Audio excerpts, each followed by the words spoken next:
It was no longer the same man. The fearful revelations of the last 3 days had crushed him. This thought, the House of Morrel is about to stop payment, bent him to the earth more than 20 years would otherwise have done. "My worthy Cocles," said Morrel in a tone impossible to describe, "do you remain in the antechamber? When the gentleman who came 3 months ago, the agent of Thomson French, arrives, announce his arrival to me." Cocles made no reply. He made a sign with his head, went into the anteroom, and seated himself. Morrel fell back in his chair, his eyes fixed on the clock.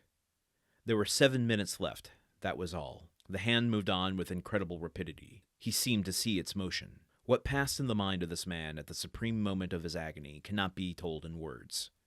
He was still comparatively young. He was surrounded by the loving care of a devoted family, but he had convinced himself by a course of reasoning, illogical perhaps, yet certainly plausible, that he must separate himself from all he held dear in this world, even life itself. To form the slightest idea of his feelings, one must have seen his face, with its expression of enforced resignation and its tear-moistened eyes raised to heaven. The minute hand moved on. The pistols were loaded. He stretched forth his hand and took one up, and murmured his daughter's name. Then he laid it down, seized his pen, and wrote a few words. It seemed to him as if he had not taken a sufficient farewell of his beloved daughter. Then he turned again to the clock, counting time now not by minutes, but by seconds. No, I don't know, folks. I don't know what's happening here. The pendulum is swinging faster and fucking faster. Yesterday, I was like, oh, thank God, Cocles is coming in, and we get to extend this and maybe pull back from the brink. But Cocles just comes in, doesn't even say a word, goes back out, sits, oh, man, sits just outside the office, putting myself in Cocles' position, just not being able to see what's going on inside. And Morrel, oh boy. Then Morrel hears saying he's waiting on Dante to arrive, again, not knowing that it's Dante. And I'm like, oh, okay, there is still hope, because he's going to wait and have a conversation with Dante and tell him that he can't pay. This last paragraph, man, I can't even deal with it. I can't even deal with this last paragraph. And you know what? Maybe Dumas gives me an out. Gives me, the host of the show, an out, because he literally says here, what passed in the mind of this man at the supreme moment of his agony cannot be told in words. So, yeah, all I have here as a podcast host are words. And if they can't be told in words, I guess I don't have to do it. Day off, folks. I get a day off, and I don't have to actually explain my experience with this last paragraph. Oh, man. Watching the clock. Is Dumas, like, I really wish we had gone off with Julie through all of this and followed the, like, action ticking clock, not the demise ticking clock.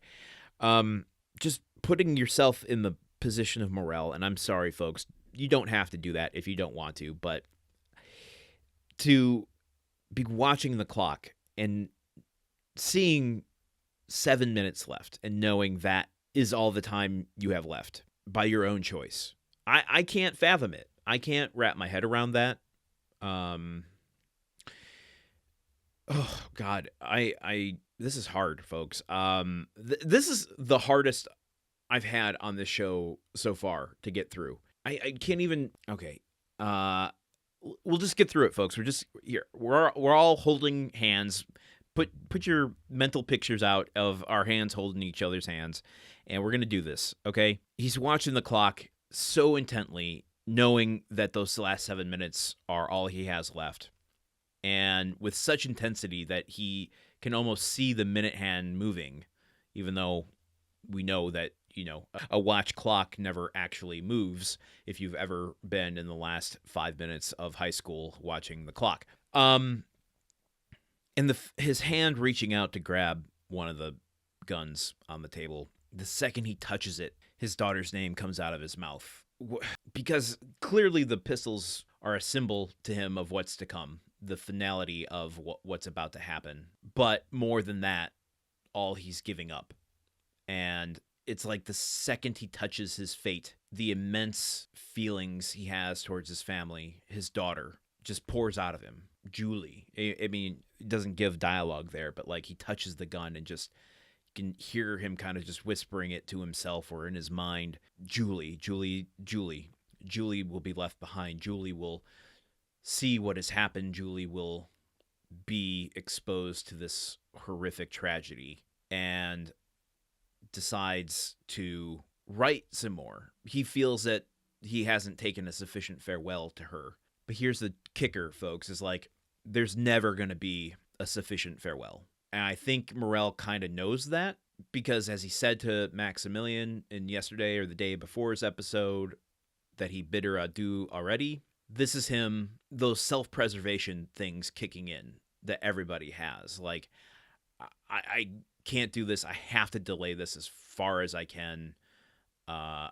Anything to prevent me from going through with it. So he stops to write something more to his daughter. And in doing so, has whittled away the 7 minutes and now is counting by seconds. Why did today's passage have to end with that last sentence? He turned again to the clock, counting time now, not by minutes, but by seconds. Time's up, folks.